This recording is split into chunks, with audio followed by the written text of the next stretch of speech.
এক সময়ের বন্ধু এখন চরম শত্রু। ইরান যুদ্ধে সমর্থন না পাওয়ার ফরাসি প্রেসিডেন্ট ম্যাক্রোর ব্যক্তিগত জীবন ও স্ত্রীকে নিয়ে কুরুচিপূর্ণ আক্রমণ করলেন ডোনাল্ড ট্রাম্প। হরমুজ প্রণালীতে ফরাসি নৌবাহিনী না পাঠানোয় কেন এত ক্ষুব্ধ হোয়াইট হাউস? ফ্রান্স কি তবে আমেরিকার জন্য তাদের আকাশপথ বন্ধ করে দিল?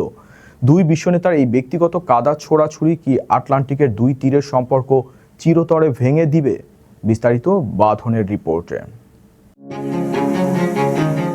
একসময় যাদের বন্ধুত্ব ছিল দেখার মতো, আজ তারা একে অপরের চরম শত্রু। ইরান যুদ্ধ আমেরিকাকে সমর্থন না করায় ফরাসি প্রেসিডেন্ট ইমানুয়েল ম্যাক্রোকে ব্যক্তিগতভাবে আক্রমণ করেছেন ডোনাল্ড ট্রাম্প। এমনকি ম্যাক্রোর ব্যক্তিগত জীবন এবং তার স্ত্রীকে নিয়েও কুরুচিপূর্ণ মন্তব্য করতে ছাড়েননি মার্কিন প্রেসিডেন্ট। বুধবার একটি ব্যক্তিগত অনুষ্ঠানে ট্রাম্প দাবি করেন ম্যাক্রোর স্ত্রী ব্রিজিট ম্যাক্রো তার স্বামীর সাথে অত্যন্ত খারাপ আচরণ করেন। গত বছর বিমানে ব্রিজিটের হাত সরিয়ে দেওয়ার একটি ভিডিওর সূত্র ধরে ট্রাম্প ব্যঙ্গ করে বলেন, ম্যাক্রো এখনও সেই আঘাত থেকে সেরে ওঠেননি।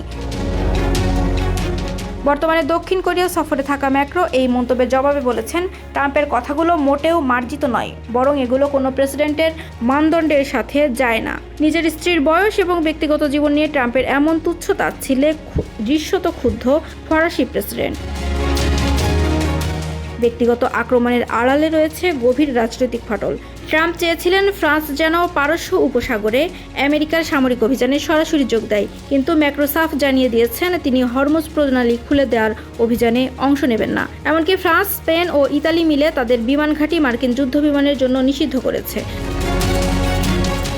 ট্রাম্পের এই আচরণে ফ্রান্সের তীব্র ক্ষোভ দেখা দিয়েছে। ফরাসি রাজনীতিবিদরা বলছেন, যখন যুদ্ধক্ষেত্রে মানুষ মরছে তখন একজন বিশ্বনেতা অন্যকে নিয়ে এভাবে তামাশা করতে পারেন না। দুই নেতার এই ব্যক্তিগত যুদ্ধ এখন আটলান্টিক মহাসাগরের দুই তীরের সম্পর্ককে কোন দিকে নিয়ে যায় সেটাই এখন দেখার বিষয়।